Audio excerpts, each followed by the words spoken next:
right, if everybody wants to come on in and take a seat.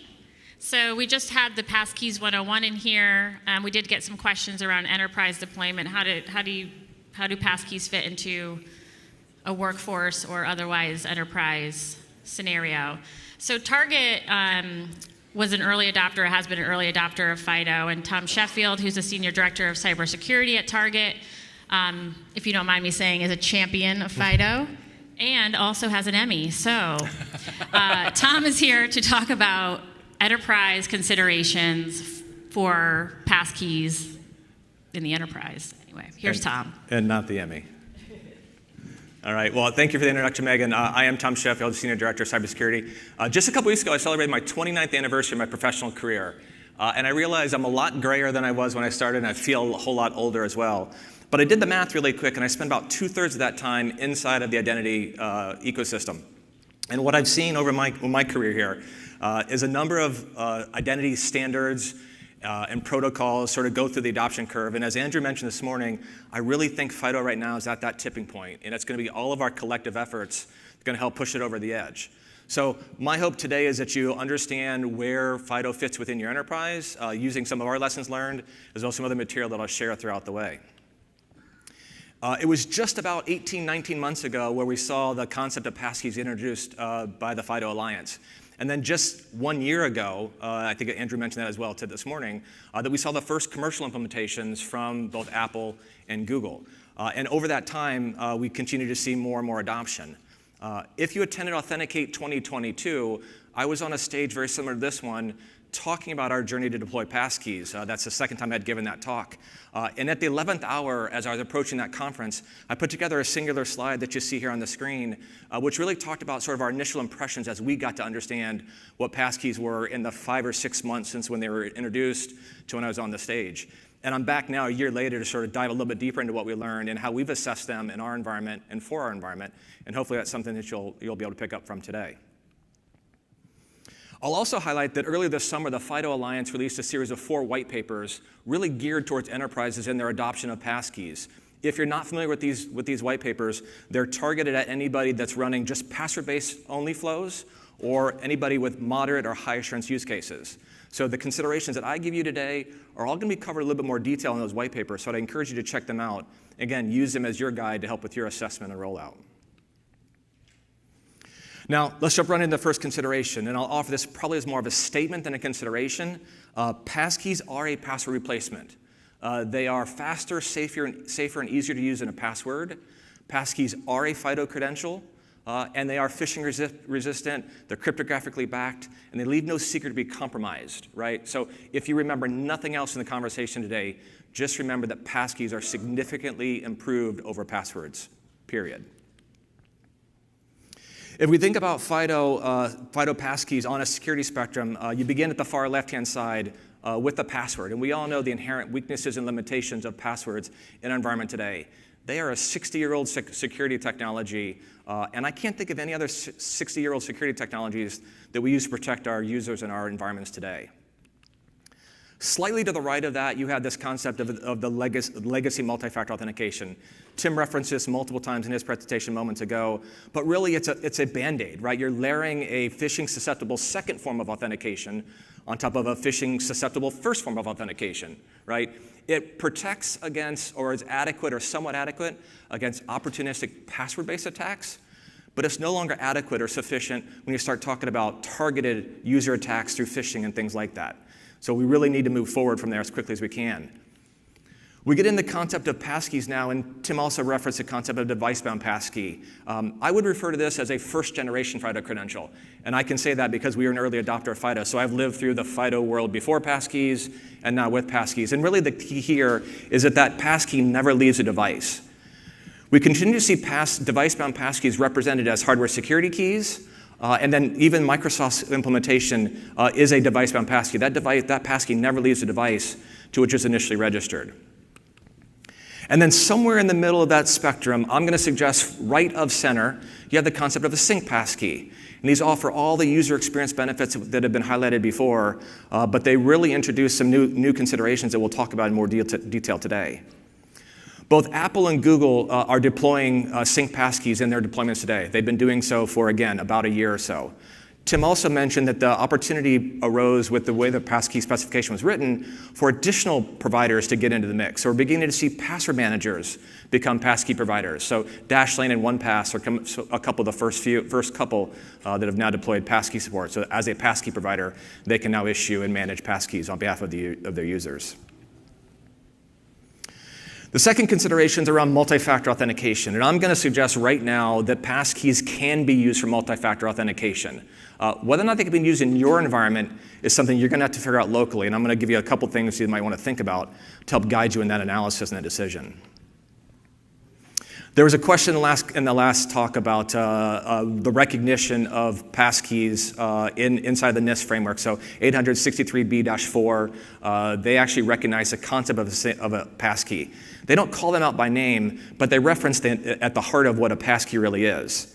For a sync passkey, they reference a multi-factor cryptographic software authenticator whose key material itself is what you have, and then you activate or access that key based on something you are or something you know, either a biometric or a PIN or something like that. They also recognize the concept of a device-bound passkey, again, as a multi-factor cryptographic device whose key material shall never leave the device. And that's an important distinction, again, because they're recognizing that key material is going to stay on the device permanently. NIST recognizes a sync passkey up to Authenticator Assurance Level 2 and device-bound passkey up to Authenticator Assurance Level 3 or AAL3.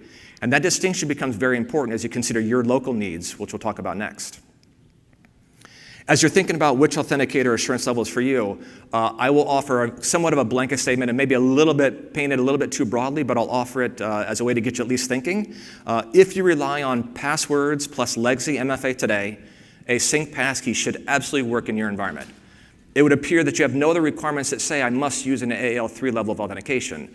So a sync passkey will offer you that significant improvement in your security posture and user experience for your users if you just adopt a sync passkey. Beyond that, you may be a government entity. You may be required, for example, to use a FIPS 140-2 validated security key. Or you may be bound by some sort of very specific governmental requirement or regulation that specifically calls out the requirement for AAL3 in your environment. If that's the case, a sync passkey is not going to work for you. You're going to have to go the device-bound passkey route, excuse me. There's been some discussions around regulated environments. Andrew mentioned in the opening keynote this morning. I'm going to offer that in my experience, I can't think of any regulatory requirement or any regulatory body that is specifically requiring AAL3 level of authentication. I'm just not aware of them. If they exist, I just haven't run across it yet in my experience. I think you're more likely to run into auditors or assessors who don't yet understand passkeys or who are interpreting passkeys in such a way that they believe that it's not sufficient for authentication.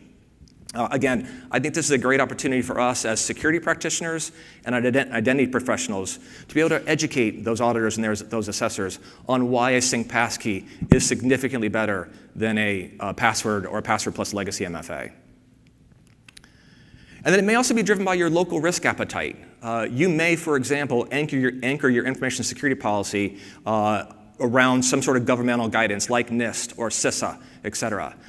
Maybe you have different levels of authentication requirements for different types of users, your system administrators, your privileged access users. Maybe you use a different level of authentication for different types of access, crown jewels, for example. Again, I would suggest to you that even a sync passkey at AAL2 is better than almost any authenticator you have in your model today. If we go back to that security spectrum and look at it one more time, if you're unable to convince your auditors or your assessors or your regulators or even your cyber leadership team that a sync passkey can work for you, consider layering in conditional MFA on top of the sync passkey. What you're doing here is you're putting that legacy MFA, again, phishing susceptible, on top of a strong first factor of authentication.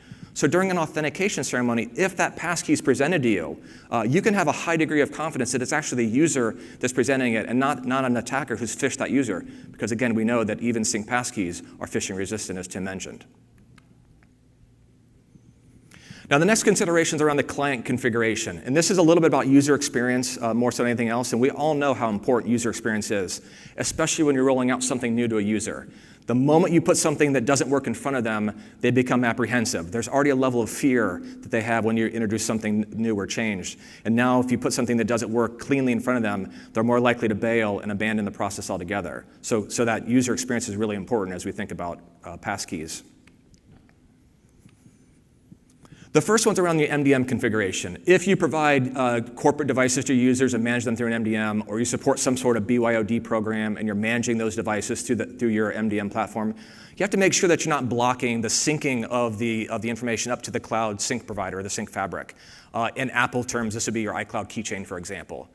If you are, when a user goes to register that passkey, register for that site with a passkey, their actual registration is going to be blocked because the passkey is not going to be able to be synced up to the cloud.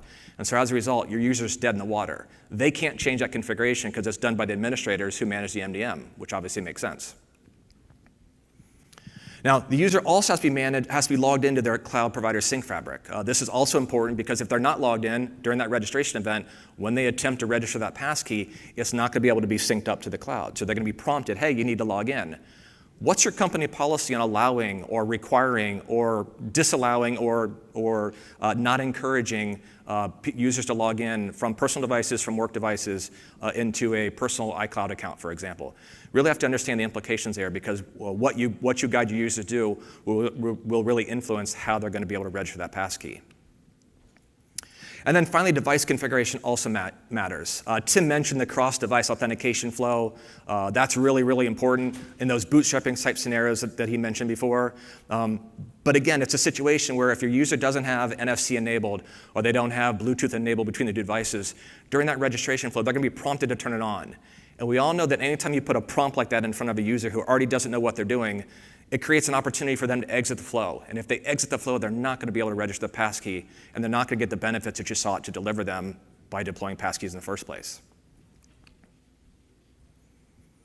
Now, the next considerations are on the threat landscape. And there's really a couple different ways to look at this, both from the enterprise perspective and also from the threat actor perspective. As an enterprise, we have a new dependency on passkey providers, right? It becomes very obvious. We're relying on the security of that sync fabric. Does that provider provide multi-factor authentication capabilities? Does it actually require multi-factor authentication capabilities? The good news is both Apple and Google are now creating passkeys when a new user enrolls into their ecosystems. That is great because, again, we're very confident the user has a very strong first degree of authentication. And so they're much less likely to be phished and have that credential compromised. In addition, both Apple and Google are also publishing sort of their broad security documentation on how they secure passkeys within their cloud sync fabric. I think it's a really great transparency effort on their part to be able to give you the confidence that they know what they're doing with those passkeys.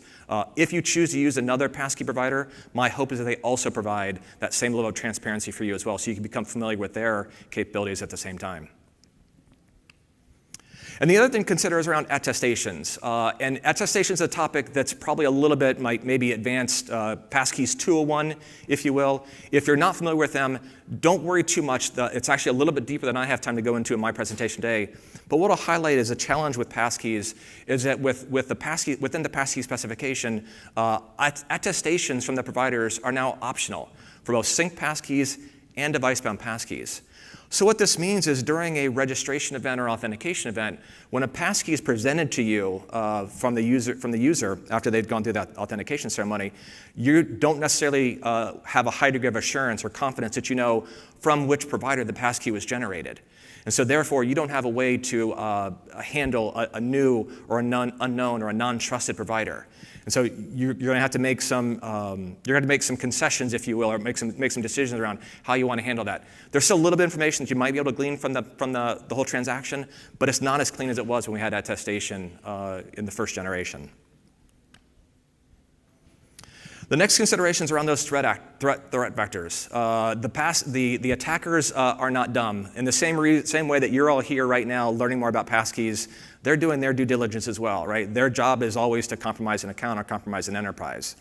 And so they've begun introducing new ways to be able to get at those passkeys. Earlier this summer, we saw the first 2 malware variants released that specifically were targeting the iCloud keychain. MacStealer and Amos were both released earlier this summer.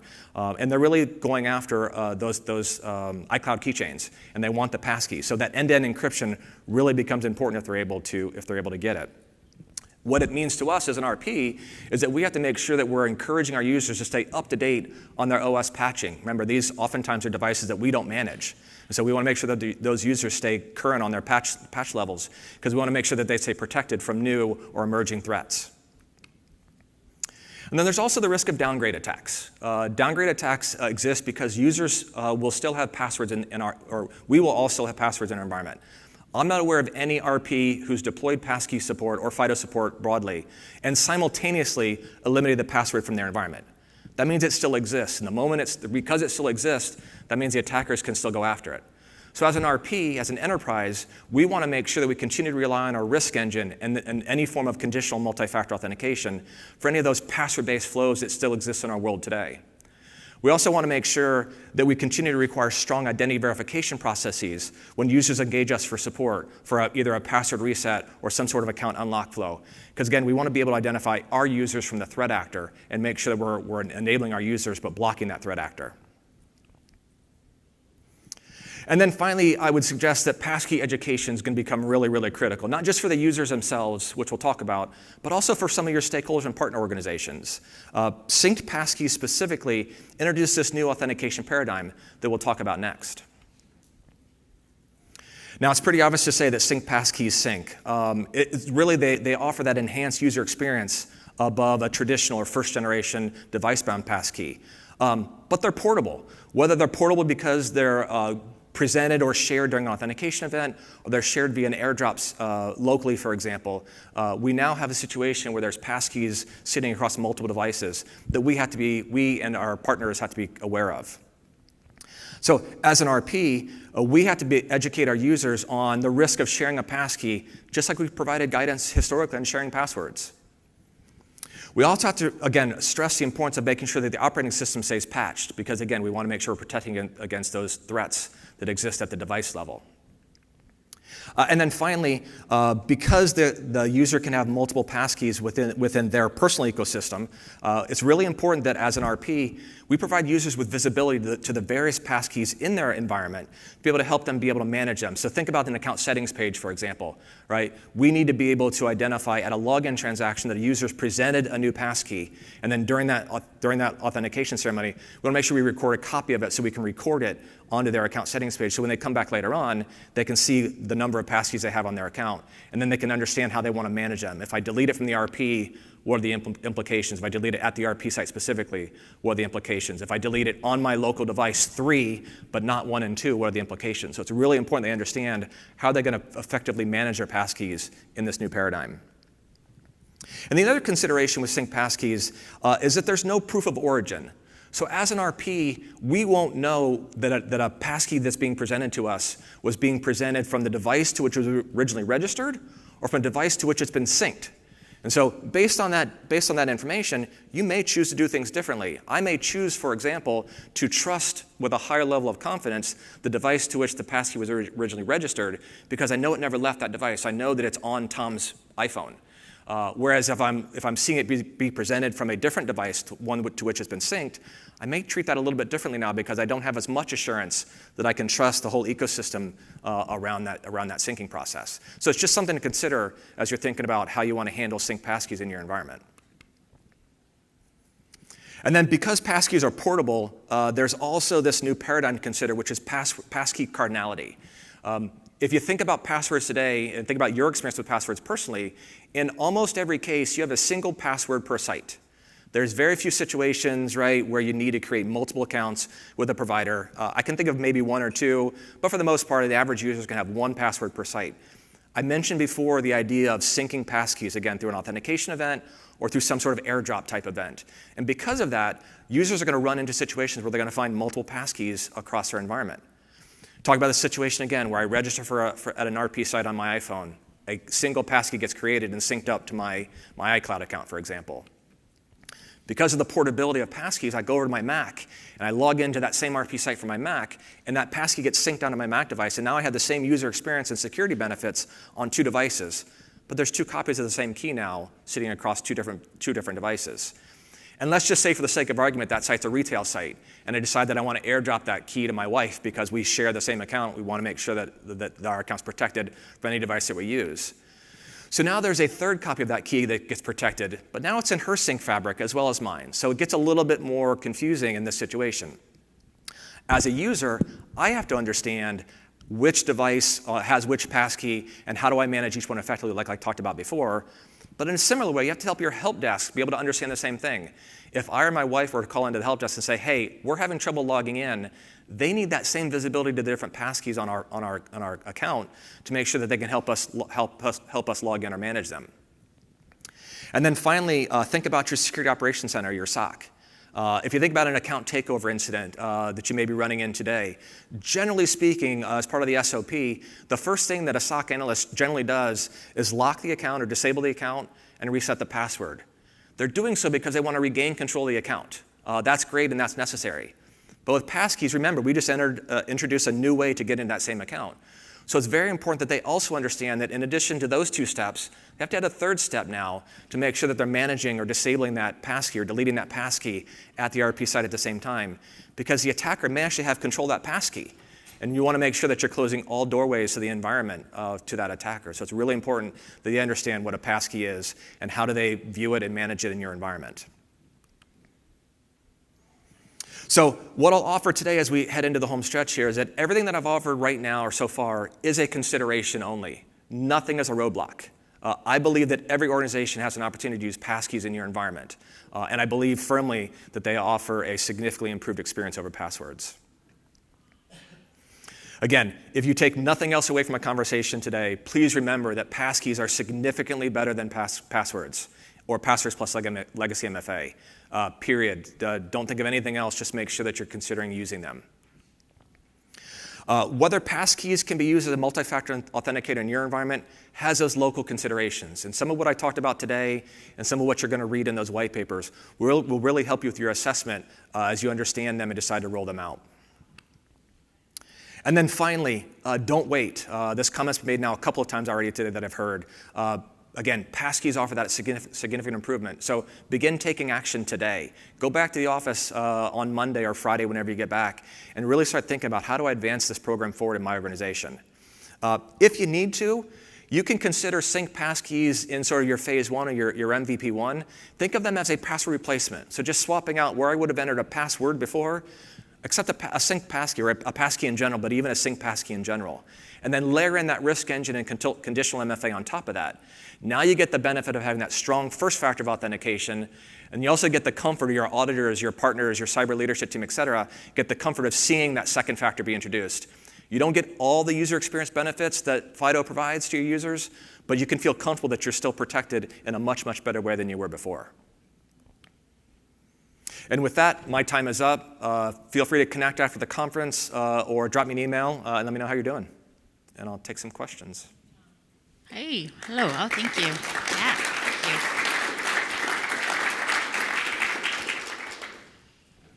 you. All right, so I do have some questions in the app. Does anyone have a question in the room at the second? Okay.